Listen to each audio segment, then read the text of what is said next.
Inspiration sparks and raises our vibration, encouraging all of us to live our best lives.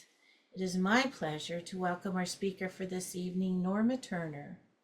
The Reverend Dr. Norma Turner has a long history of service in spiritual ministry and education, having taught for over 35 years and served in pastoral ministry for many years as well. A gifted speaker with a friendly personality and a sense of humor, Norma tries to bring light and life to all she meets. A warm Harmony Harbor welcome to Norma. I was saying hello to everyone, whether it is this afternoon or going on into the evening. As many of you realize, when a person gives a talk or sermon or spiritual whatever, he or she is really sharing some experience or issue that Spirit has provided to be shared. My talk today is titled, How to Explain Spiritual Development. And it stems from a semi-confrontation I had with residents in my mobile home park. After our discussion, I immediately began researching this topic and to see how right or wrong I was, and would like to share my insights with you. The person who wrote an article, it's called How Spirituality Can Benefit Your Health and Well-Being. Elizabeth Scott is the author, and she is an author and psychologist who has focused on parenting issues, family relationships, addiction, and stress. She's about covered it all. And so from her article, I want to read to you some of the major elements that she discussed. First, spirituality is a worldview that suggests a dimension beyond life itself, beyond what we experience on the sensory and physical levels.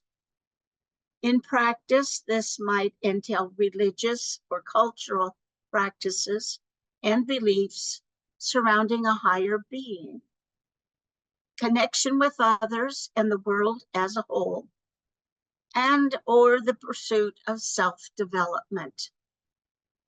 Having a connection to some type of spiritual belief has been a source of comfort and relief for many people. Although spirituality is highly individual, its meaning is often shared and expressed in group activities such as church services and holiday rituals. Research has linked spirituality with well-being and health in the face of life challenges. So spirituality isn't just about religious belief.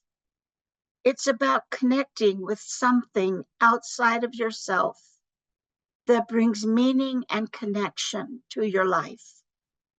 This can involve following an established religious tradition, but it can also focus on spiritual practices like breath work, service to others, and spending time in nature. People practice spirituality for various reasons, including finding community and fostering a greater sense of hope. Research suggests that it can have very real benefits, including buffering the effects of stress and building a stronger social support system. If you want to bring spirituality into your life, consider trying practices such as mindfulness, empathy, meditation, and gratitude. Finding an approach that has meaning for you is the best way to reap the rewards. The first question she addressed was spirituality. How does it show itself in our lives? Spirituality is not a single path or belief system. There are many ways to experience spirituality and the benefits of a spiritual experience.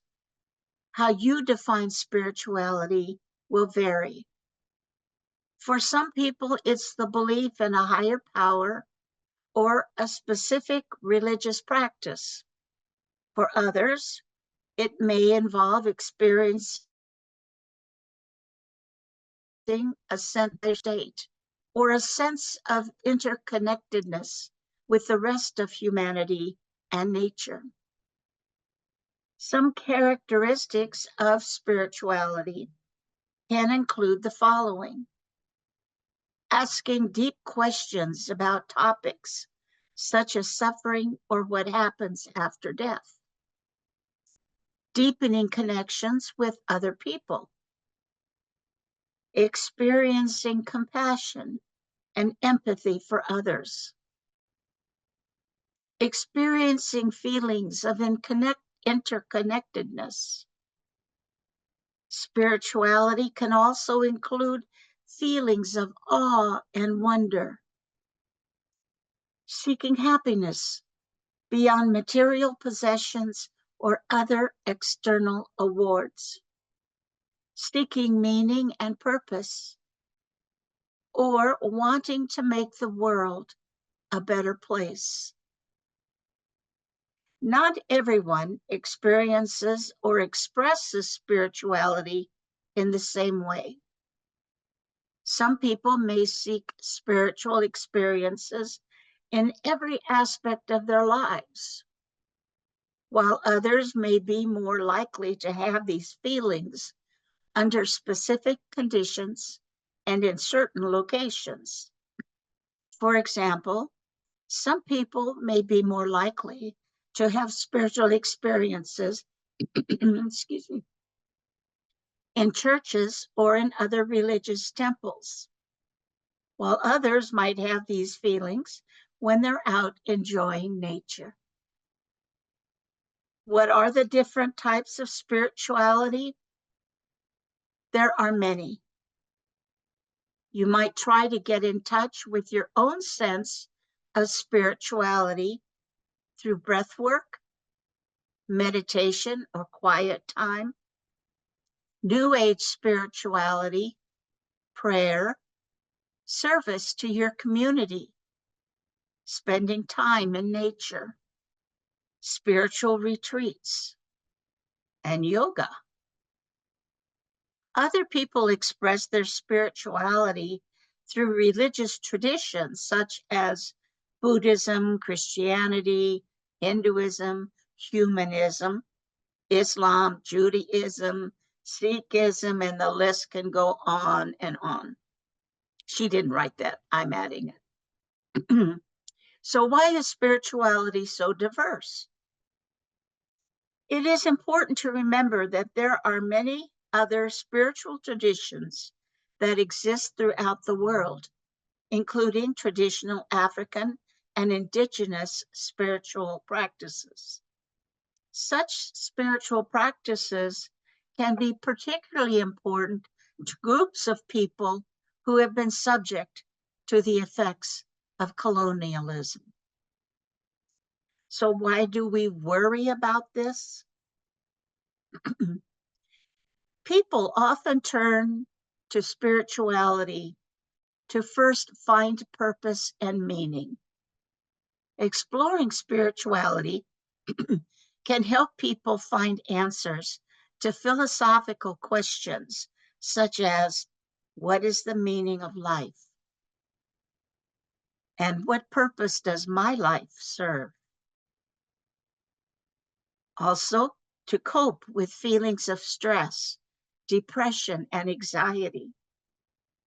Spiritual experiences can be helpful when coping with the stresses of life. Also, people turn to spirituality to restore hope and optimism. Spirituality can help people develop a more hopeful outlook on life. And finally, well, it's not finally for her, but find a sense of community and support. Because spiritual traditions often involve organized religions or groups. Becoming a part of such a group can serve as an important source of social support. The following are a few more positive findings that she found related to spirituality and health. Better mental health. Evidence indicates that spirituality and religious practices can have a variety of mental health benefits, including lower anxiety, depression, and substance use. It also promotes greater happiness and well-being. Research shows that spirituality is linked to increased happiness, subjective well-being, and life satisfaction. Better stress coping. People who are connected to a spiritual practice or tradition also tend to be more resilient and are better able to cope with various life stressors. And increased social support. Participating in spiritual and religious practices is associated with having a broader social support network.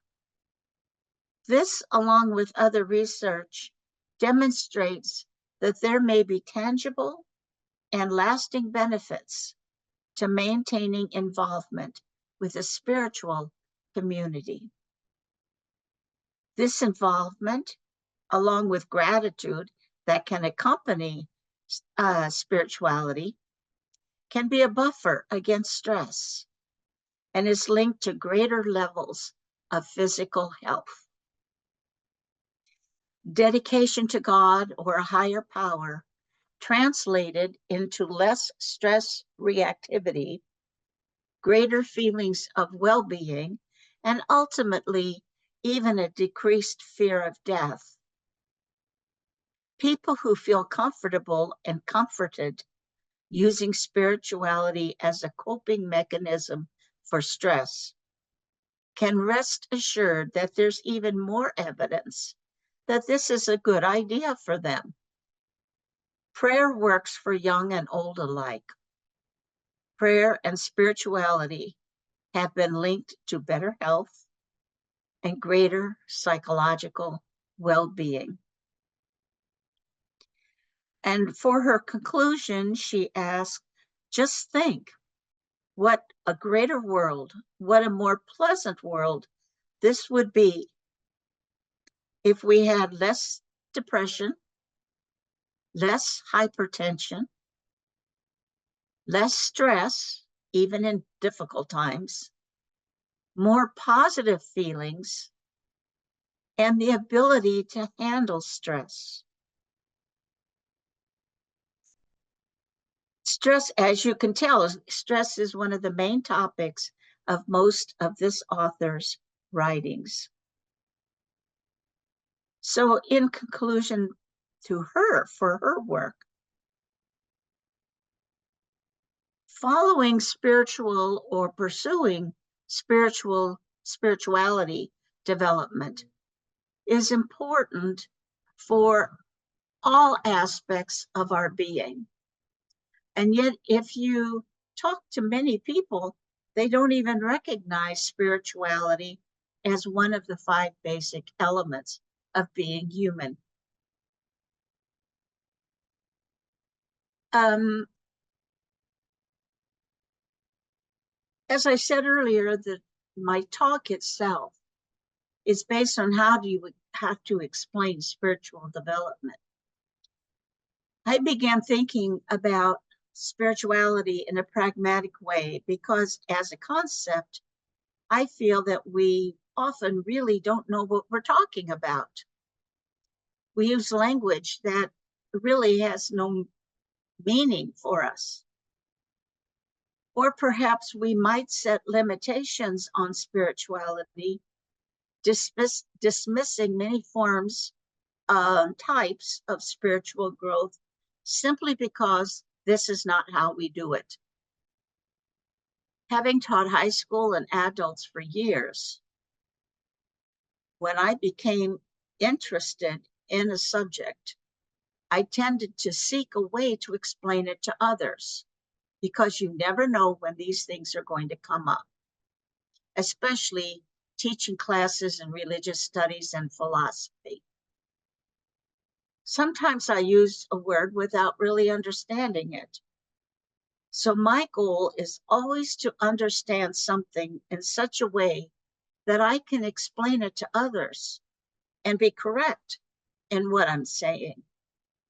I sometimes get teased by people who say, well, they know me. And they said, Norma, even if you don't know a thing about what you're talking about, you look like you do. And that's really, I think it might be true in some instances. Spiritual people are not as unique as you might think they are. I know that most people seem to connect spirituality with the professionals, priests, ministers, nuns, brothers. We know the reality is that every one of us has a spiritual aspect to our human nature. As indicated in this article, we need to be open to all the forms and types of spirituality surrounding us. The one resident who started this last week said, I go out and get in a little fishing. The sky is blue, the water's refreshing, and the fish hopefully are biting. I get a whole lot more out of my boat and fishing line than I do sitting in a church someplace listening to all that talking. Well, I commended the old man on his, oh, listen to me, old man, on his own spiritual development because he had found a way to both strengthen and soften his relationship to the world. Whoever told him that fishing is not a means of spiritual development had a rather narrow view of spirituality. The lesson here is to assess the level of a person's spirituality before sharing our own limited view of spiritual development. I remember as a young novice, we had meditation for a half hour every morning upon awakening. I had never meditated in my life, but I saw everyone else had a book to read. Over that year and a half, I read most of the books in our little library. But every once in a while, I stopped to ponder something I read. The novice mistress said to me, Sister, you are supposed to do more thinking than reading. Think? Think about what? This little novice at the age of 17 just wasn't there. It would be many years before I truly understood meditation. I read a lot, but the thinking came later. So why are there so many different expressions of spiritual development? The simple answer is that the roots of all these expressions lies in humanity. Humans determine the form and substance of religions and spiritual expressions.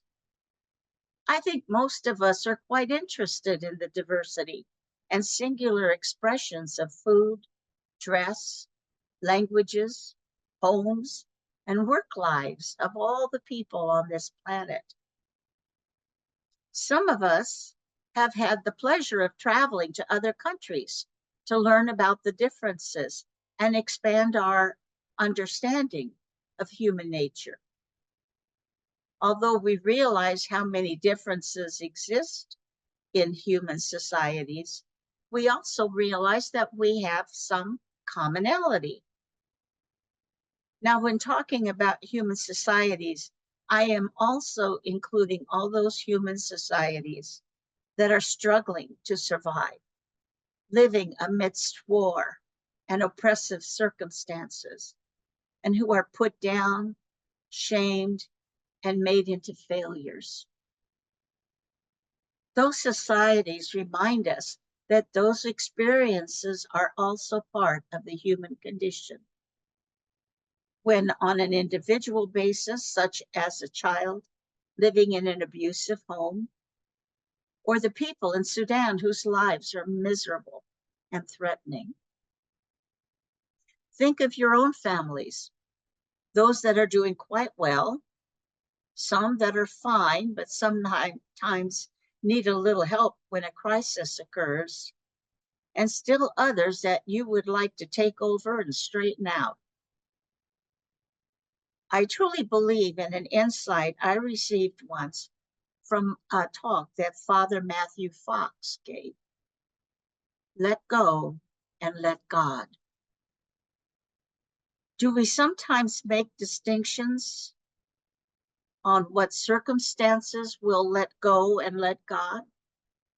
Perhaps we'll only let go and let God after we fail in our own attempts, and then we turn it over to the divine. Despite these differences, there are still common themes that permeate our lives. Those themes, finding purpose and meaning, coping with feelings of stress, depression, and anxiety, restoring hope and optimism, and finding a sense of community and support, as well as experiencing better mental health and happiness and well-being, can be found in kindergarten children as well as elderly seniors. These gifts of spirituality provide us with greater strength, understanding, as well as deeper empathy and greater and a sense of connection. Just think what your family, office, social groups would be like if there were less depression, less hypertension, less negative stress, and more positive feelings. What a nice world this would be, especially for those people who serve us across the retail counter, parents who deal with teachers, friends and relatives with their issues, and well, in our own lives. Spirituality is very personal, and just as each of us is unique in our personalities, traits, and wishes, so is the path we are following in our spiritual development. The final word, let people be. Again, note that I'm not referring to those of us who have responsibility for children or others to provide the guide rails for their lives. For me, who usually has advice or answers to everyone's question, I work on that phrase, let go and let God. Spirituality means attending to one's own worldview, not the worldview of others. Preventing condescension or dismaying words or any output of negativity in order to provide acceptance, understanding, compassion, and positivity are important to those of us who follow or pursue spiritual development, which is a basic element in everyone's life. So I say, may God bless all of us as we pursue our spiritual goals.